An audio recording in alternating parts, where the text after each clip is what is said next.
मुल्क भर की तरह फैसलाबाद में भी क्रिसमस का त्यौहार इंतहाई जोशो खरोश के साथ मनाया जा रहा है। इंतजामिया की तरफ से सिक्योरिटी के फुल प्रूफ इंतजाम किए गए हैं। मजीद बात करेंगे सलमान सावी से। सलमान बताएगा कैसे इंतजाम हैं।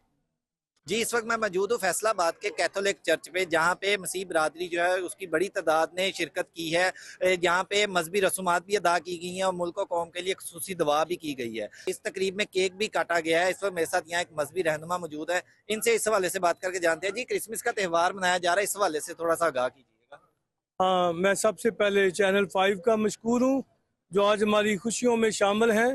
दुनिया भर के मसीहों की तरह हमने भी फैसलाबाद में इस कैथीड्रल में खुसूसी बात की है और हमने बड़े आज़ादाना माहौल में और ज़िली इंतज़ामिया की तहफ़्फ़ुज़ात की रोशनी में इसी बात को गुजारना है। हमें फुल प्रूफ सिक्योरिटी फ्राहम की गई है।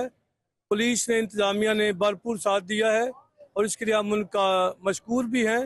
जी बिल्कुल, इनका यही कहना है कि दुनिया भर की तरह यहाँ पे भी जो है वो मजहबी रसूमात अदा करने के साथ मुल्क और कौम के लिए, सलामती के लिए दुआ भी, खसूसी दुआ भी की है और इन्होंने सिक्योरिटी के इंतजाम के हवाले से भी इत्मीनान का इजहार किया है। जी।